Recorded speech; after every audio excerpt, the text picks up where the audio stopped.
Donc bonjour et bienvenue dans cette nouvelle vidéo. Ici on va voir le sujet du contenu dupliqué. Alors si vous faites de la publication sur des blogs, ça va vous permettre tout simplement de pouvoir vérifier le contenu s'il est unique. Donc pour ça on va voir le site Copyscape qui vous permet tout simplement de pouvoir vérifier votre contenu. Donc là nous sommes à l'écran sur le site Copyscape. Donc on va prendre par exemple un premier site. Donc c'est un blog où il y a un article, c'est un de mes blogs, vous voyez ici.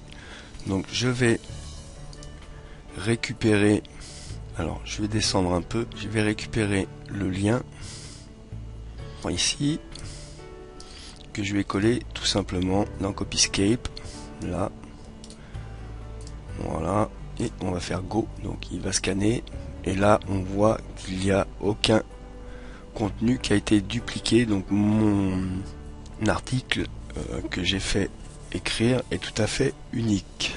Donc effectivement, si vous faites écrire du contenu, vous pouvez facilement le mettre sur un blog pour vérification.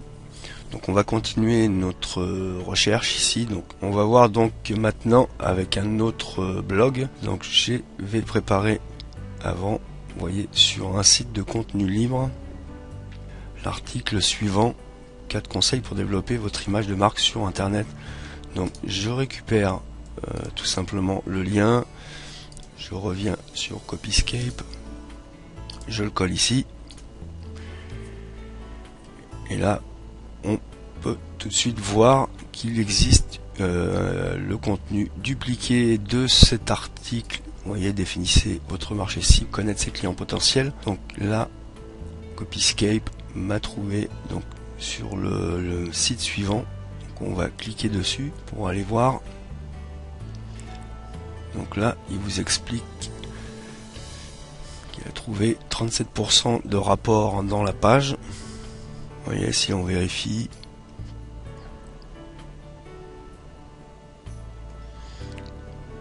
définissez votre marché cible, travaillez sur votre image de marque, soyez cohérent. Si on revient dessus, définissez votre marché cible, adaptez. Donc là, on voit que c'est du contenu dupliqué qu'on peut retrouver sur un autre site.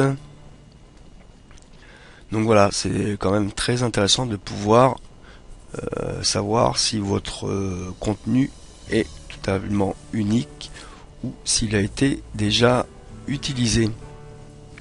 Donc attention aux articles en droit de label privé. Si vous utilisez ce genre de contenu, je vous recommande vivement d'en faire au minimum 50% de modification. Donc ça, c'était pour la partie contenu. Je voulais aussi vous montrer une petite astuce concernant le titre de votre livre pour l'écriture concernant Amazon. Si vous avez une idée de titre en tête, si vous voulez faire une vérification, vous venez sur Google et vous allez taper le titre entre guillemets, voilà, Fils du désert. Il va faire une recherche. Donc là, on a Allociné, etc. Mais vous voyez, on a également, voilà, Amazon.fr. Si je clique dessus, vous voyez, ce titre de livre est déjà utilisé. Donc si on fait un autre test,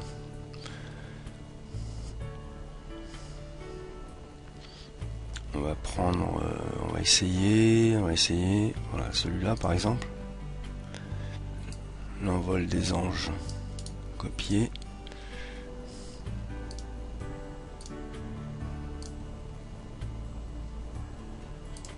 On va revenir sur Google.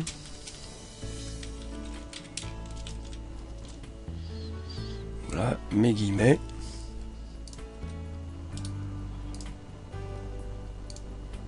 Et une recherche. Vous voyez, encore une fois de plus, l'envol des anges, on est bien sur Amazon. Donc en tapant le titre de votre futur livre entre guillemets, vous allez pouvoir voir immédiatement si ce titre est disponible ou non. Voilà, je vous dis à bientôt pour une nouvelle vidéo. Merci.